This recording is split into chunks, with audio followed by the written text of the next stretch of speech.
Welcome into the latest edition of Extra Time. Thank you, as always, for all of your questions. Ali Moreno with us here in the studio. Frank Leboeuf joins us as well. And Gab is back from holiday. Gab, hey. How was your holiday? It was lovely. We were going to go skiing instead in the Dolomites. Instead of a minor injury to Mrs. M, so we couldn't go. So instead, we went to Trieste, Slovenia, and Venice. Visited some caves. Oh, very nice. I bet your kids really enjoyed Spelunking, how that. about It is a that? cave. Great. Thanks, Dad. And it's empty. They had stalactites and stalagmites and underwater rivers. It was actually very cool. Oh, very good. Did you go on a gondola in Venice? You would have gone on a gondola, would you go? No, that's for tourists. Yes. So cliché. Gondola. No, that's for tourists. There you are. No. What's wrong with you, Frank? Were you piping in? I say that if you take the gondola when you're a tourist, when it's such a cliché, when you're an Italian like Mr. M, you don't do that. Right. You don't do that. No, you know that by heart. Wander around dark caves. Are we going to have to go with Mr. M from here on out? Because I don't feel comfortable. No, Mr. M feels a bit strange, doesn't it? I don't like it. For the guys, did you witness any special proven tactics from your managers that went terribly wrong on a random day, like using Kepa and penalties as an example today? I mean, there are many times in which you step on the field and you know that your manager has made a decision, including a player, that does not belong. And you have to ask the question to yourself, why are we doing this? Yeah. And of course, undoubtedly, that player steps in the field, has a terrible game. He ends up coming off, standard 55 minutes. And you're saying, we really needed 55 minutes to figure this out? Yeah. I'm not talking about myself. By the way. No, of course not. Just Yeah. saying. Gab, I'm thinking Stuart Pearce when he was he managing Manchester City when he put David James up front? Yes, and we saw. I mean, obviously you do that for height. I remember. I think it was Martin O'Neill at Leicester. He put the center back up front, and I think it was Matt Elliott or Walsh, or he'd play those guys up front and just lump balls to their heads. Yeah, you do see some elements, some things like that, but yeah, no, not really gimmicky stuff like this. Frank? Well, I just remember, I think one game, I played for a smaller team called Laval, and we had to play against a big team, and we worked all week long about the defensive aspect of our tactic and trying to, let's say, hold the game and go the furthest, to the end to get maybe a draw. And so we had a very defensive lineup, and we conceded a goal after 30 seconds. So, therefore, everything was useless. That's fantastic. And the coach didn't know what to do because at the time we had only the right of 2 substitutions. So we were screwed after 30 seconds. We lost, I think, 4-5-0, I think. Can I tell you that? That was good. Semi-final Copa America 2011, we were playing against my beloved Paraguay. Don't really like them all that much. Right. And we go into penalties. And I'm thinking our backup goalkeeper was taller, lankier, and better at penalties than our starting goalkeeper. Okay. But our coach did not make the decision like Thomas Tuchel did. And to this day, in my heart, I believe with all my soul and all my power that our backup goalkeeper was better suited for the penalties. Where were you on the penalty list? Well, I had been taken off the game in the 87th minute or something like that, so I was nowhere near the penalty kick shootout. For Gab, Lukaku was actually decent today, but again started on the bench. Do you see him staying at Chelsea after this season, or do you think he'll be back at Inter or another club next season?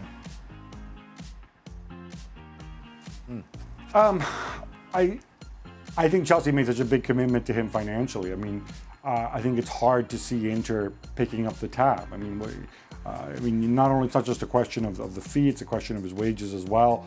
I don't think Chelsea bought him blind. I don't think they view him as a long-term project. They got him to contribute, and I think this is just a tactical decision, where obviously he felt that maybe he wanted to press, maybe get more pace in there.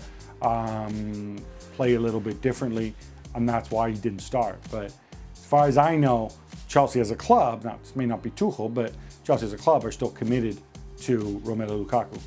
Frank, does the turf at the penalty spot get destroyed after 3 or 4 or 9 rounds of penalties? And are there little tricks that players do to repair or manicure it to their liking? And how far from the spot can they stray for perfect grass? Well, it depends. If you play on carpet, like I see some MLS games, you don't have that kind of problems, you know. I know you call that AstroTurf, but I call that carpets. Yeah, we had some people, playing with that, making holes, just before the shootout to make sure that somebody was going to miss it. We remember David Beckham slipping and putting the ball in the stands, like we saw today with Kepa. I don't have the right measurement, of what should be the grass and everything. The thing is, after a while, at the beginning of the season, the spot is pretty clear, it's pretty nice, and as you go into winter, and after that, it's becoming a tricky situation to only place the ball on the spot. Sometimes he slips, it doesn't stay because it's like a little bump, It was always tricky, I would say, during the winter time. I remember once slipping, but being lucky enough to put it in a top corner wedge. I didn't aim at all. It was just a lucky shot. But I've seen so many players, having some troubles with just putting the ball on the white spot. John Terry, right? John Terry, Champions League. Yeah. And Exactly. it's an issue. And certainly when you take 21 penalties. Yeah, shouldn't they just take up the other end after a while? You know what, Dan? Put it in writing. There you are. Suggestion box. It's a lot of hassle. I know. I'm very busy.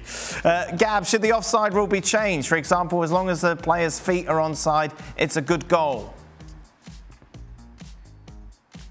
I'll answer that, but first I need to give a shout out, since Ali brought up Paraguay, to his all-time favorite Paraguayan player, the legendary Nestor Ortigosa. I'm sure he can regale us with anecdotes about him. Who, by the way, scored in that penalty kick shootout. In fact, that's why I brought it up. The thing is, they are looking at this. You saw the robot linesmen that we're going to evaluate different things as people bringing up daylight. To me, I think it doesn't really matter where you put it. You're still going to have close calls. You're still going to have situations like that.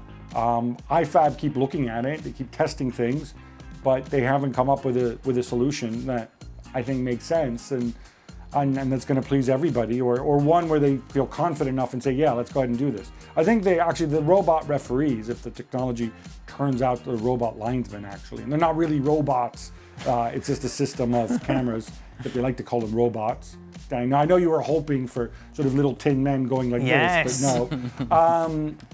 That could be it. I think that is a solution that would help out and would give you scope to do different things. I was in Stop and Shop and there was a robot wandering around. Yeah, the one that hands you like a piece of paper, I don't know like what he a was coupon doing. or something. He was just beeping away. I was like, what's going on here? And who's controlling this guy? I know, he wouldn't run the line very quickly. No.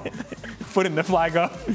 Have any of the guys been in a position similar to Dembélé when the fans' reactions changes with basically every touch of the ball? Dembélé, of course, whistled when he came on today, but then was exceptional. 2 assists and a goal as well.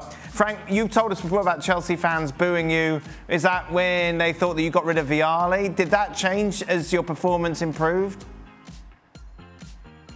Yes, it did, and in fact, it put me out of my mind in a way that before the game I thought it was quite unfair to be treated like that by the people that I really cheered, and I thought it was unfair, and I worked so hard during the game for the first 30-45 minutes that at the end of the game and during the second half I started to feel that people were changing their mind, and I felt that I was completely implicated in the club, and so they started to clap me. So and that was nice at the end of the day. That was the only game, but I felt very sad at first and happy at the end. So everything was forgiven. roller coaster of emotions. Jan was supposed to be on today, but obviously he had some technical issues outside of Wembley, so we drafted Frank in. The final question is for Jan, but maybe we can go to Frank for it. Okay, why not? Although maybe not. Clearly your hair is your superpower, Jan. Yeah, no, okay. So who are you gonna go? Who are you gonna go to in this question? Because, well, Any players you remember that had great hair that you admired? Oh, whose hair did you admire? Jean-Pierre Papin? No. Fabien Barthez? David Ginola. Oh, don't No, get... David Ginola. Oh, Of course. And some guy, he did that commercial for shampoo factory, so I was very envious and jealous, of course, you know. And he has gray hair very early in his age, like his mother, and I think it was absolutely fantastic, and I was so jealous, of course, of him. And when I watched Mason Mount this afternoon. I say, what's wrong with him? What is he trying to do? I want to know what my son is trying to do. I want to see the end of the action of it. But, the most passive-aggressive compliment. David Ginola had lovely hair, but he went grey like his mother early. very early. No, I loved it. No, you're not nice. You're not being nice to me, you know. Whatever. Oh, dear me. Gab, why don't we see more footballers, for example, in England, do commercials like we do here in the States? Every commercial you turn on, there is a sportsman kind of selling something. You don't get that as much in the UK. Why not? It's a good question, and it's funny because I actually asked one of those sports marketing guys who's worked both in sports in the US and over here in Europe, and he said that part of it is that the club loyalties are often so strong, right, that unless you get somebody who's retired, you mentioned hair there, Luis Figo, I think he used to do either hair club for men or something like that. Or maybe it was something to dye your hair or whatever, if you're going gray. But he could do that stuff after he retired. I think a lot of advertisers would feel that, oh, hey, if I get, I don't know, if I get Harry Maguire to go and endorse my product, then fans of other clubs, well, actually maybe fans of United too, wouldn't be into it. But so you either get... Sorry, that was mean to Harry. I didn't mean that. But you either get somebody who is, genuinely, a megastar, and is generally liked by everybody. Otherwise, the club allegiances are so strong that it can be quite polarizing. You done celebrity endorsements, Sally, during your time? Any Venezuela? I did from time to time. Yeah. In terms of the hair, by the way, Gabriele Batistuta. Oh, yeah? Oh, man, he had some... Oh, yes, well done. Well done. That was beautiful. And then whenever he was running fast, which I cannot relate to, but whenever he was running fast, you could see the hair just flying. Beautiful. Claudio Canilla as well. Claudio Canilla. It's funny because Gabi can confirm that in Roma, when Candela was there and Totti, I think 2/3 of the team had long hair. It was quite fashion stuff, in AS Roma at the time. And I didn't want to play for that team. I say, hopefully nobody calls me to come to play for that team because I would be the only bald guy over there. I don't know if you remember. If you remember, Totti, Candela, and some others had long hair there. If you remember, at that time in the Argentina national team, Passarella came in as a coach, and he required that players would cut their hair. And so Batistuta, he cut his hair. But Fernando Redondo would not cut his hair, so he wasn't called in. Wow. Flowing locks, baby. Wow. Oh, by the way, that's what you go for. Dan, yes. we have to give credit to the best pundit we ever had in ESPN, Mario Kempes. Come on. Oh, yes, that's long hair, man. 78, fantastic. Nice. Legend. No, nice hair as well. I hate to tell you, Frank, he no longer has that hair like that. It's gone. I'm just gonna let you know. Yeah. I don't want to break your heart, but hey, I tell you, his hair I like. Antonio Conte. Magic hair. Magic hair. Special. That's not nice. You're such a mean person, in fact. Talk about endorsing a product. Yeah, exactly. Yes, indeed. Gab, the last word goes to you on the favourite haircut. All right. Obviously, we haven't mentioned Valderrama, but I think I think he's probably in a category all of his own. I was always very impressed with René Higuita. I always wondered whether he actually put something in his hair to have it look like that. Soul glow, baby. Or whether it was or going further, if you remember, was it Leonel Alvarez, the Colombian? Yes. That was even more so. He knows what I'm talking about. Yeah, no. So, I think we've had a variety of that. But it's interesting. When we went on the hair discussion, we all talked about people with really big hair. Yeah. If you remember Rodrigo Palacio, and for some reason all these guys are South American, he had the little like rat tail, like he was completely bald, but he just didn't cut the hair in his back, and he had the little rat tail going all the way down to his backside. Ugly. I thought that was a statement, not something you see very often. I bet Stevie and Craig are jealous they're not here for this discussion. Imagine that.